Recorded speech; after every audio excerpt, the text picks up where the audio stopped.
If you grew up in the 90s, you probably remember that one embarrassing family car, the minivan or faux wood wagon that turned every school drop-off into instant mortification.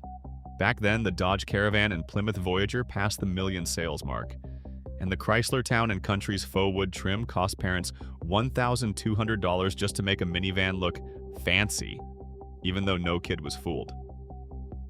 For an entire generation, these cars sparked playground jokes and desperate prayers to arrive unseen. But why did families keep bringing home vehicles that made their kids cringe? And would today's kids even survive a summer road trip without touchscreens or USB ports? Here are the 10 family cars every 90s kid was embarrassed by. Get ready to see which one you remember most. No car defined the school drop-off line in the 90s quite like the Dodge Caravan or its twin, the Plymouth Voyager. For kids, the sight of those sliding doors and beige interiors meant one thing: instant embarrassment. Backpacks, soccer balls, and snack wrappers tumbled out as the side door rumbled open, usually with a squeak parents never seemed to notice. According to a 1993 ad, the Caravan promised room for 7 and a magic seat that folded and tumbled, turning the back into a playground on wheels. Great for parents, but not for the kid who had to explain why their ride looked like a rolling shoebox.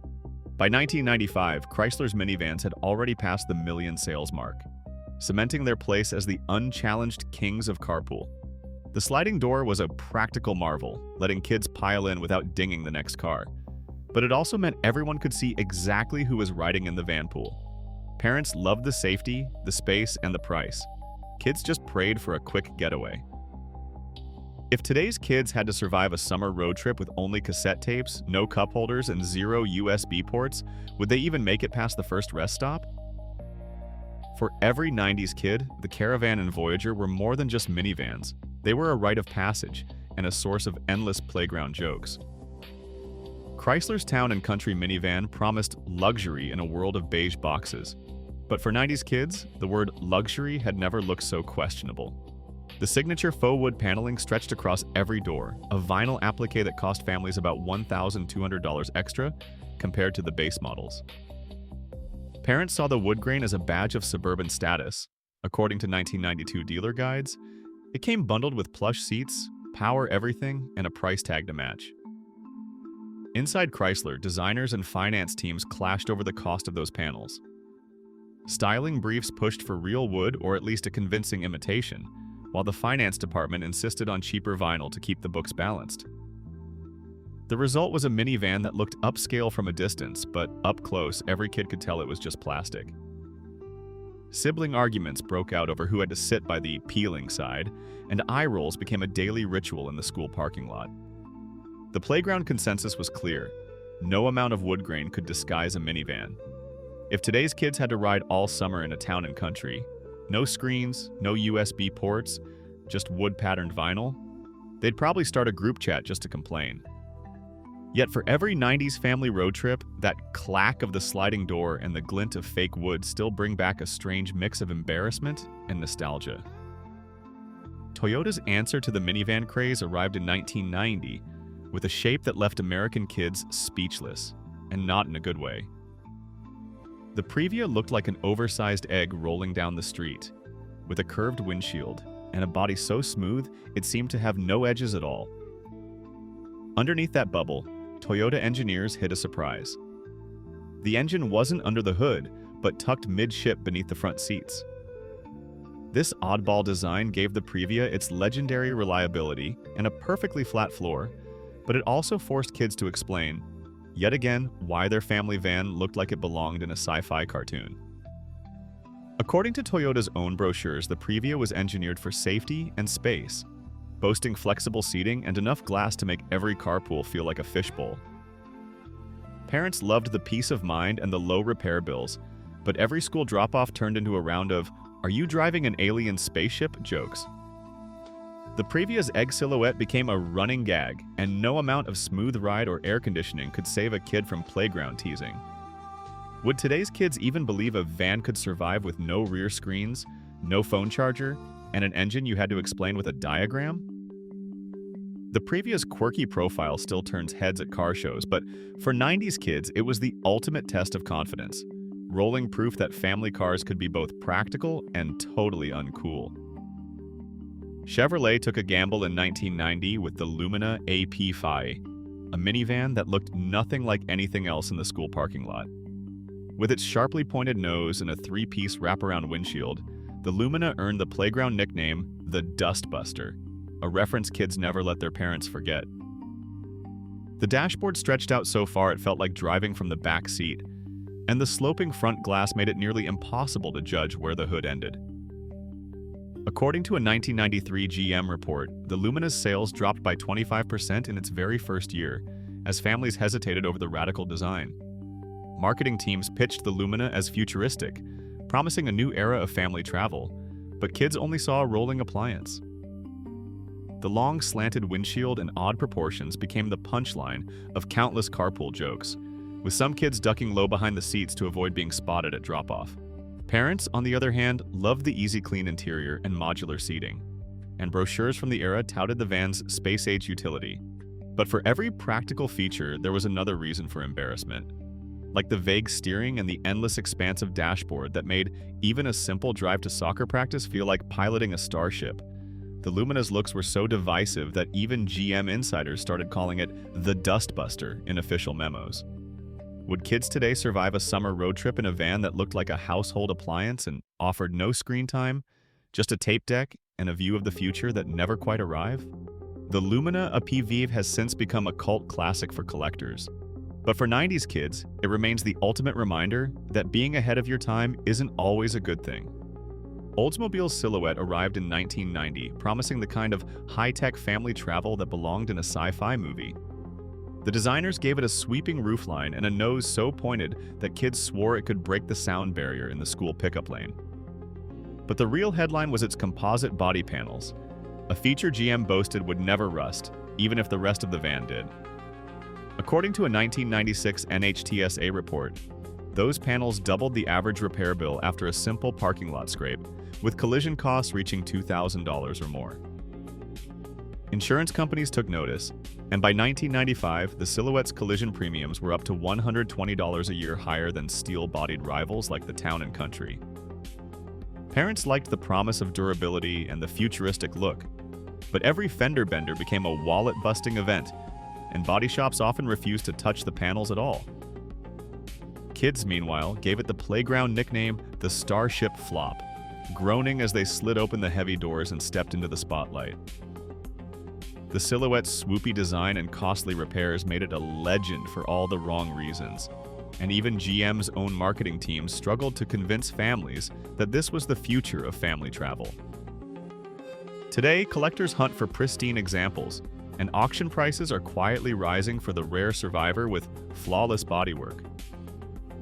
Would today's kids last a summer in a van that looked like a spaceship, cost a fortune to fix, and offered only a VCR for entertainment? The Silhouette's legacy is sealed as the minivan that tried to go boldly, then left families grounded by insurance bills and embarrassment. The Ford Taurus wagon carried the torch for the classic American family hauler well into the 90s, stubbornly clinging to its faux wood side panels even as minivans and SUVs took over the suburbs. Between 1992 and 1996, more than 70% of Taurus wagons left the factory with that vinyl wood grain option, a detail that made every school drop-off feel like a scene from a sitcom set in 1978. For kids, the embarrassment didn't end with the siding. The real test came with the third-row bench seat, hidden in the trunk and facing straight out the back window. Getting assigned to the way back meant waving at traffic and locking eyes with the car behind you, all while your friends laughed from the sidewalk. Parents loved the Taurus for its reliability and cargo space, but for Midwest families, nothing said uncool like pulling up in a rolling paneled billboard. If today's kids had to survive a summer road trip on sticky vinyl seats, with no screens and a view out the rear glass, most would beg for Wi-Fi before the first gas stop. The Taurus wagon's wood grain may have faded, but the memories, and the cringe, still stick. The Mercury Sable wagon glided through the 90s as the ultimate exercise in blending in. Built on the same platform as the Ford Taurus, the Sable shared over 95% of its body panels and mechanical parts, leaving only the grille and a few badges to set it apart. For kids, being dropped off in a Sable meant answering the same question every week. Is that a Taurus or something else? The styling was so understated that even car magazines struggled to tell them apart in comparison tests. Parents gravitated to the Sable for its reputation as a sensible, low-maintenance family hauler, with Mercury ads in 1994 promising executive comfort at a family price. But for kids, that meant no cool factor, no unique features, and no escape from the sea of beige wagons in the school parking lot. The anonymity was so complete that classmates barely noticed your arrival, if they noticed at all. Today, the Sable wagon stands as a monument to badge engineering, where practicality won and personality got left at the curb. The Buick Century spent the 1990s quietly haunting driveways across America, best known as the sedan that seemed to come with every grandparent's will. Produced from 1993 to 2005, the Century was the classic hand-me-down, a car that smelled faintly of mothballs, cough drops, and the past. Parents praised its soft ride and bulletproof reliability, while kids dreaded being seen in a car that looked like it belonged in the retirement home parking lot. According to fleet trade-in records from the era, thousands of Centuries cycled through rental lots and senior citizen discounts before landing in the hands of unlucky teens. The Century's plush velour seats and column shifter were relics of another age, and its AM/FM cassette deck offered nothing for a generation raised on CDS and MTV. Pulling up to school in a beige Century meant fielding questions about whether your grandparents were picking you up, or if you just borrowed the car from the local bingo hall.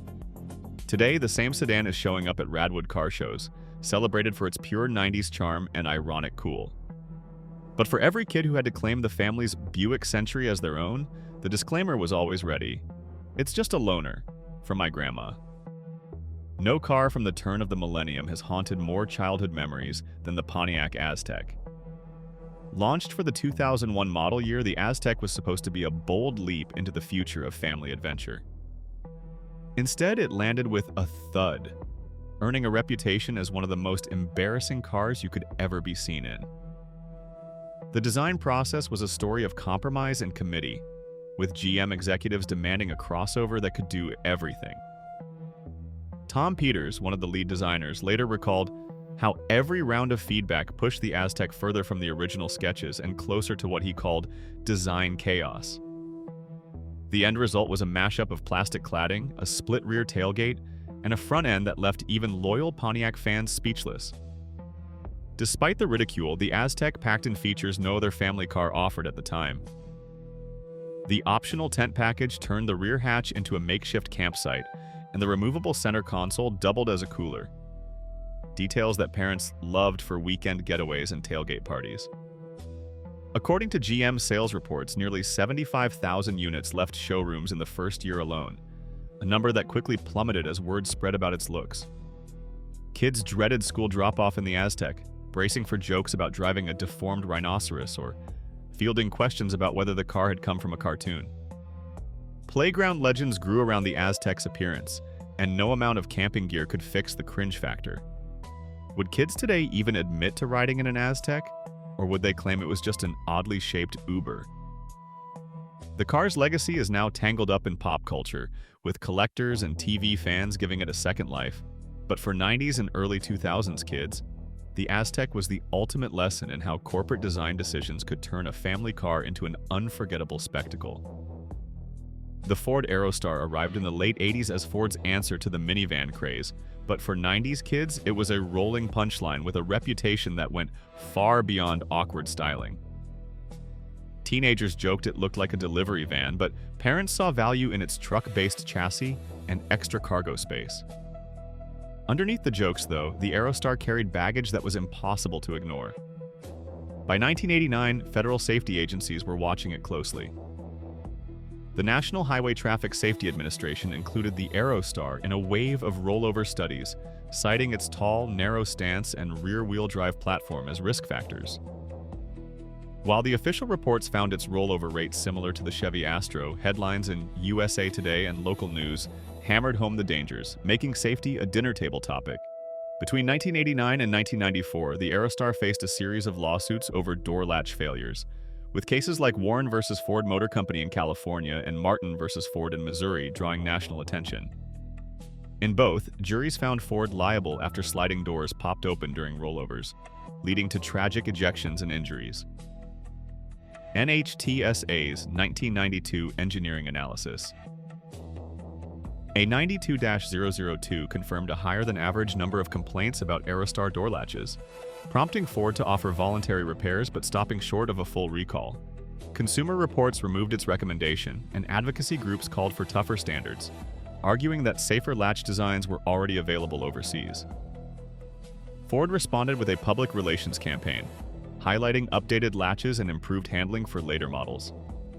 But the damage was done. For families, the Aerostar became the symbol of parental caution and corporate denial, while kids endured a new wave of playground teasing. This time, not just about looks, but about safety. The Aerostar's legacy is a sobering reminder that sometimes the most embarrassing family car isn't just a style choice, it's a risk families had to weigh every time they buckled up. By 1995, the Dodge Caravan and Plymouth Voyager had surpassed 1 million sales, cementing the minivan as the ultimate family car of the 90s. Throughout this documentary, we've seen how features like Fox wood trim on the Chrysler Town & Country and the vacuum cleaner styling of the Chevy Lumina APV made these vehicles a source of embarrassment for countless kids. Yet documents from the era show parents prioritized safety, price, and practicality above all else. Some questions remain, such as how certain designs, like the Pontiac Aztek, reached production despite internal pushback, or why the Ford Aerostar's safety issues persisted for years. Today, many of these once-mocked cars have become collectible icons, featured at Radwood shows and retro blogs. According to a 1993 Ford ad, these vehicles were built to handle the real world, even if that meant a few playground jokes. In hindsight, the family cars that embarrassed us most have become enduring symbols of a unique childhood era.